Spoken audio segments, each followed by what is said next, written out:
Hola, somos Xiomara y Elimel y esto es El Hilo Invisible.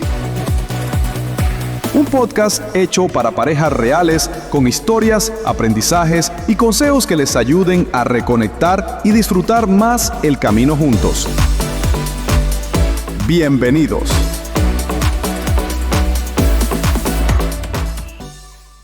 Hay ciertas ansiedades, ¿no?, que a veces no les ponemos nombre, pero están ahí como presencias constantes. Ajá. Influyen en cómo actuamos, cómo nos relacionamos. La fuente que revisamos hoy usa una imagen fuerte: fantasmas en la habitación. Es una buena imagen, ¿sí? Y hoy vamos a tratar de mirar de frente a 3 de esos fantasmas, que son súper comunes: el miedo al abandono, el miedo al fracaso y ese miedo a no ser suficiente. Sí, exacto. Y para esta exploración tenemos como base un análisis muy interesante del doctor Elimel Luna Lizarazo. Lo valioso, creo yo, es que mezcla 2 campos. ¿Cómo cuáles? Integra la psicología y la teología cristiana. Busca entender estos miedos desde ambas perspectivas, ¿no? Qué interesante esa combinación. Sí, porque te da como las 2 caras de la moneda. Los mecanismos internos y también, otras narrativas de sentido más amplias. Y un punto importante que menciona la fuente es cómo la cultura actual, con toda esta presión por ser perfectos, lo que vemos en redes sociales, por ejemplo, Sí. puede hacer que estos miedos se sientan todavía más fuertes. Los amplifica. Totalmente. Entendido. Entonces, la idea hoy es justo esa: meternos a fondo con estos miedos usando esas 2 miradas. Entender de dónde vienen psicológicamente, cómo operan, y al mismo tiempo ver qué dice la teología, si ofrece alguna alternativa sobre quiénes somos, sobre nuestro valor. Suena importante. Bueno, empecemos a desglosar esto. Dale, empecemos con la parte psicológica. Lo primero que aclara la fuente es que estos miedos no son, digamos, un capricho o una debilidad nomás. Claro. Tienen raíces profundas, biológicas, evolutivas incluso. Se conectan con necesidades humanas básicas: seguridad, pertenencia, estima. Necesidades de siempre. Exacto. Clave para sobrevivir y estar bien. Y las experiencias que tenemos de chicos, sobre todo en la infancia, son súper importantes en cómo aprendemos a manejar todo eso. Tiene lógica. A ver, el primero que mencionaste: miedo al abandono. Ese terror a quedarnos solos, ¿no? A que nos rechacen. ¿Qué dice la psicología de eso? ¿De dónde sale esa sensación, a veces tan física? Bueno, la pieza clave aquí, según la fuente, es la teoría del apego. La desarrolló John Bowlby hace ya tiempo, pero sigue siendo fundamental. Sí, he oído de Bowlby. Él propone que todos, de niños, necesitamos una base segura. ¿Qué significa eso? Pues tener al menos un cuidador principal que esté ahí para nosotros. Que sea constante. Constante, sensible, disponible emocionalmente. Esa figura nos da la confianza para salir a explorar el mundo. Y también es nuestro refugio si algo nos asusta o nos duele. Ok. ¿Y si esa base segura no está o falla? Justo ahí está el problema. Si el cuidador es inconsistente o negligente o peor, pues no se forma esa base. Y en su lugar, desarrollamos lo que Bowlby llamó modelos operativos internos inseguros. ¿Modelos operativos? ¿Qué es eso? Son como mapas mentales que nos dicen implícitamente que el mundo no es muy confiable, que las relaciones importantes pueden ser peligrosas o fuente de dolor.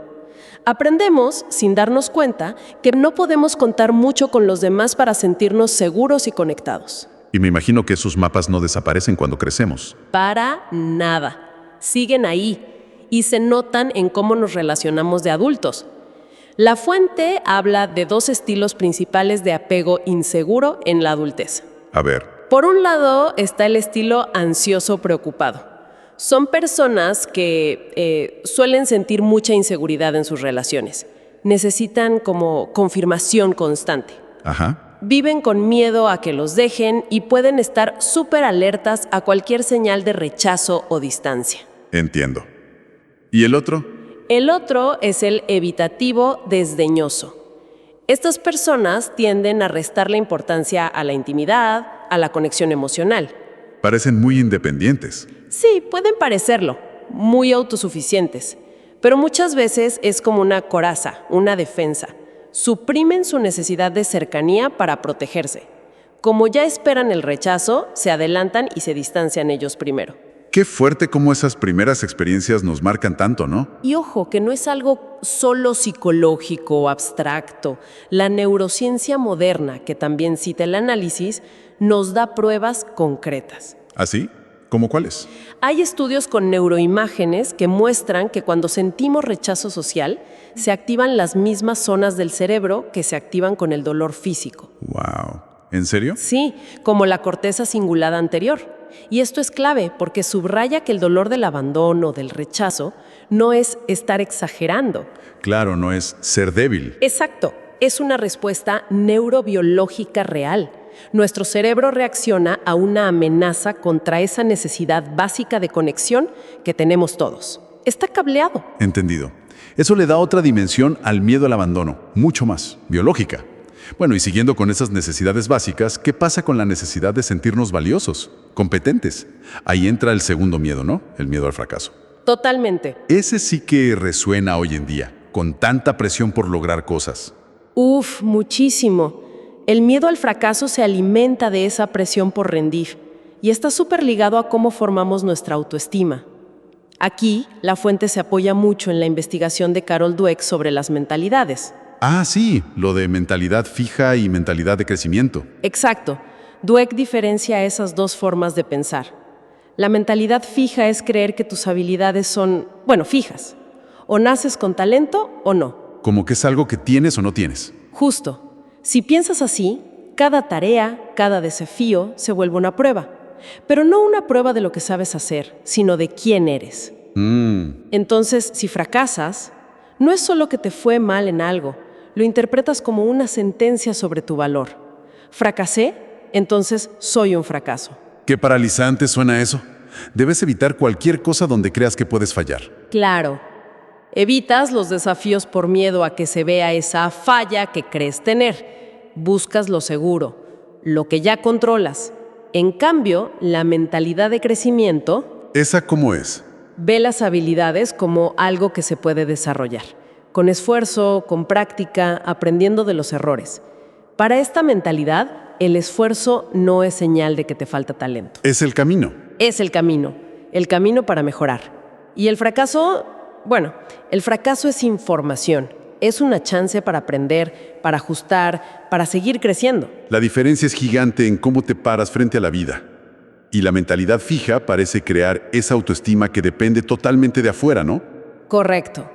Genera lo que llaman autoestima contingente. Tu sensación de valía depende de si tienes éxito, si te aprueban, de las notas, los ascensos. Una base muy frágil. Muy inestable. Y como decías, nuestra cultura muchas veces empuja para ese lado. Mucho énfasis en los resultados, sistemas educativos que a veces castigan el error en vez de verlo como parte del aprendizaje. Sí, ese mensaje de el fracaso no es opción, que irónicamente te da más miedo y te quita ganas de arriesgarte. Exacto. Y ese fantasma del fracaso se mete en todo, en proyectos, relaciones, decisiones. Y eso nos lleva al tercer miedo que mencionaste, el miedo a la insuficiencia. Esa sensación de que no somos suficientes, de que no damos la talla. Justamente. Y aquí entra perfecto el famoso síndrome del impostor, ¿verdad? Sí, claro. Sentirte un fraude, aunque tengas pruebas de que eres competente. Creer que fue suerte o que engañaste a todos. La fuente menciona que lo nombraron Pauline Clance y Suzanne Imes. Exacto. Y Brené Brown, que ha investigado mucho la vulnerabilidad y la vergüenza. Sí, la conozco. Conecta este miedo directamente con la vergüenza. Brown la define no como culpa, sentirte mal por algo que hiciste, sino como esa creencia súper dolorosa de que somos... Defectuosos. Defectuosos. Sí, como que tenemos una falla fundamental y por eso no merecemos amor, ni pertenencia, ni conexión. Qué definición tan fuerte. Entonces el miedo no es solo a fallar, sino a que... Descubran esa falla que creemos tener. Precisamente. El miedo de fondo es a quedar expuestos en nuestras imperfecciones y al juicio que vendría después. Y que eso nos lleve a la desconexión, que es una de nuestras peores pesadillas psicológicas. Claro, ¿Y qué hacemos para evitar eso? Desarrollamos defensas, estrategias. ¿Cómo cuáles? El perfeccionismo es una muy típica. Es como un escudo. Si todo lo hago perfecto, nadie me critica, nadie ve mis fallas. ¿Tiene sentido? Otra es la complacencia. Tratar de agradar a todo el mundo para asegurarte la aceptación, para que no te rechacen. Y a veces, en casos más complicados, se puede caer en adicciones o distracciones. Para no sentir. Para anestesiar esa sensación interna de no ser suficiente. Mucho trabajo, consumo, entretenimiento sin parar. ¡Qué círculo vicioso! Vivir para demostrar que vales te impide ser auténtico y te aleja de la conexión que buscas. Irónicamente, vives para la fachada. Tal cual. Y es justo aquí donde la otra perspectiva, la teológica cristiana, que analiza la fuente, ofrece un giro radical. A ver, Lo fascinante es que no se trata solo de darte técnicas para manejar el miedo. Va más allá. Propone como un cambio de marco total sobre tu identidad y tu valor. una narrativa distinta. Exacto. Una narrativa alternativa donde tu seguridad, tu sensación de ser suficiente no dependen principalmente de si te va bien en las relaciones o en lo que haces. Interesante. ¿Y cómo aborda esta mirada, por ejemplo, el miedo al abandono que hablábamos? Si la gente falla, ¿dónde encuentra seguridad? La teología cristiana pone sobre la mesa la idea de la fidelidad y la presencia constante de Dios. La idea central es que, frente a la realidad de que las relaciones humanas cambian, son imperfectas, a veces duelen, existe una presencia divina que se presenta como constante, como fiel. Un ancla. Algo así. Una promesa que aparece mucho en la Biblia es: nunca te dejaré ni te abandonaré. Eso busca ofrecer una seguridad que va más allá de la fiabilidad humana. Recuerda un verso de un salmo. Aunque mi padre y mi madre me abandonen, el Señor me recibirá. ¿Va por ahí? Exacto. El Salmo 27:10. Y es importante entender qué implica. No es que niegue el dolor real del abandono humano. Claro, eso duele igual. La teología no lo minimiza, pero lo pone en un contexto más amplio. La existencia de una presencia última, una fuente de amor y pertenencia que se describe como incondicional, permanente, como una base segura definitiva, que no depende de los altibajos de nuestras relaciones. Ok, eso para el abandono. Pero, ¿y el miedo al fracaso? Si la cultura nos dice éxito, éxito, la teología dice nomás, no importa, porque fracasar duele, tiene consecuencias reales. No dice que no duela o que no importe, pero sí le da una vuelta completa al sistema de méritos que alimenta ese miedo. Introduce un concepto clave: la gracia. Ah, la gracia. La idea de que la aceptación, el valor, el amor de Dios, no te los ganas. Exacto. Son un regalo. No dependen de tu desempeño. Guía de la debilidad. Teología de la debilidad. Sí, llega a decir que el poder de Dios se perfecciona en la debilidad. Imagínate, es lo opuesto a lo que el mundo valora: la fuerza, la autosuficiencia, el éxito que se ve. Entonces, ¿cómo se ve el fracaso desde ahí? Ya no es tan terrible. Deja de ser la última palabra sobre tu valor como persona. Sigue doliendo, claro, y puede tener consecuencias, pero se resignifica. ¿En qué sentido? En vez de ser la prueba de que no sirves para nada, puede ser un lugar, incómodo, sí, pero donde experimentas que dependes de algo más grande. Donde se puede mostrar una fortaleza que no es tuya. Piensa en las historias bíblicas. Están llenas de gente súper imperfecta. David, Pedro, cometieron errores enormes. Cierto. Pero según la narrativa, Dios trabajó a través de ellos igual. Eso sugiere que el fracaso no te define ni te descalifica para siempre ante Dios. Puede ser incluso una experiencia que te forme, que te enseñe humildad, compasión. Le quita ese poder de definir quién eres en lo profundo. Y para el tercer miedo, el de la insuficiencia, el del impostor. ¿Cuál sería el antídoto teológico? ¿Cómo luchar contra esa sensación de ser un fraude? El concepto central ahí es la doctrina del Imago Dei. Imagen de Dios. Exacto. La idea de que los seres humanos fuimos creados a imagen de Dios. Génesis 1:27. Y esta idea tiene implicaciones enormes para el valor personal. ¿Cómo cuáles? Establece que cada persona tiene una dignidad, un valor que son inherentes.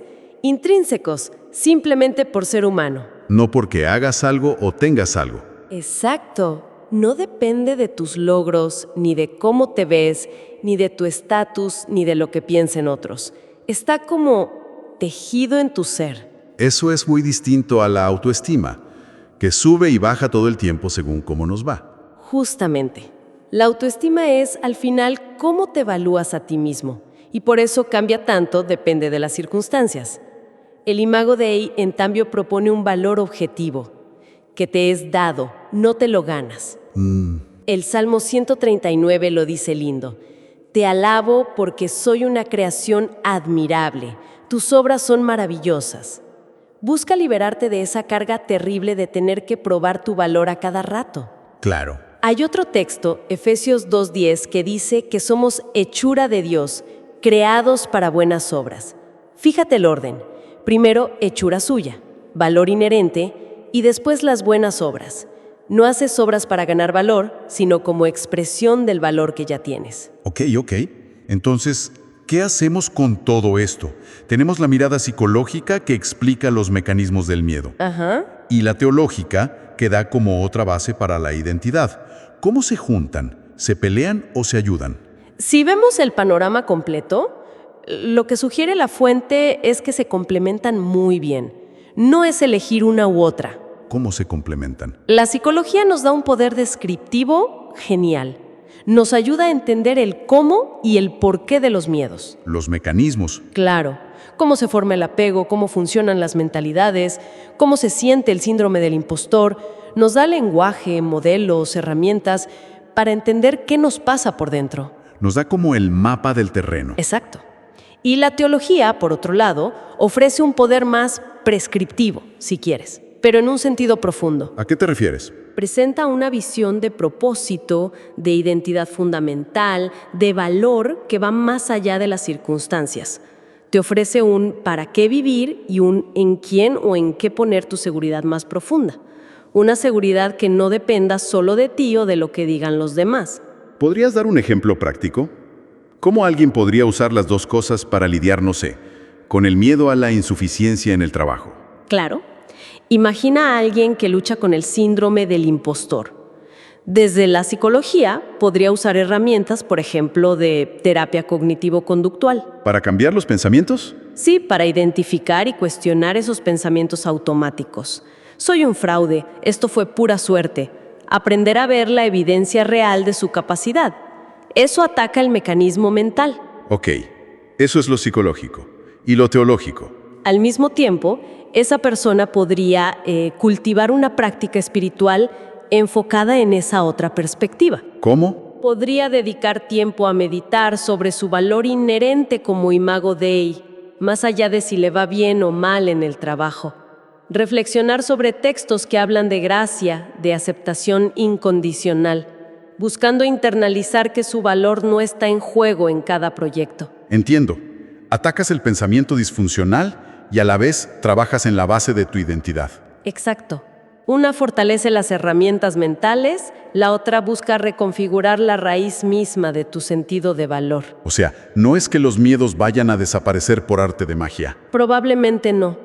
Quizás son parte de ser humanos en un mundo imperfecto, pero se trata de entenderlos mejor. Ajá. Reconocer de dónde vienen, que los disparan, para que no nos controlen tanto. Y al hacer eso, se abre espacio. ¿Espacio para qué? Para vivir con más coraje, quizá, más autenticidad y para conectar mejor de forma más genuina con nosotros mismos, con los demás y, bueno, para quien crea, con algo trascendente. Entonces, para ir cerrando esta exploración que hicimos hoy, enfrentar estos miedos tan comunes, abandono, fracaso, insuficiencia, usando la doble mirada de la psicología y la teología, puede ser una forma potente de que dejen de dominarnos tanto, ¿no? Sí, de reducir su tiranía.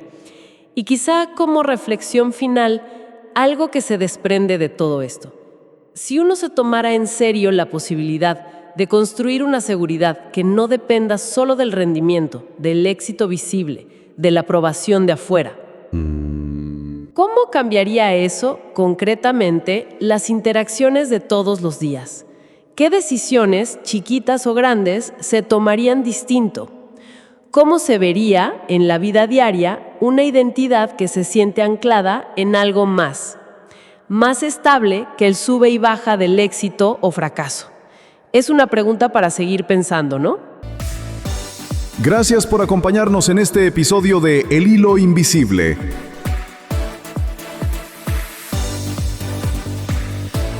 Deseamos que cada palabra compartida hoy haya tocado tu corazón y te inspire a mirar con nuevos ojos esos lazos que, aunque invisibles, nos sostienen y nos unen en pareja y en familia.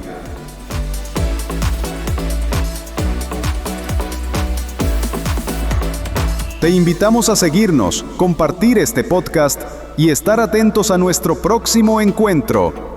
Nos despedimos con gratitud y alegría. Somos Xiomara y Elimel.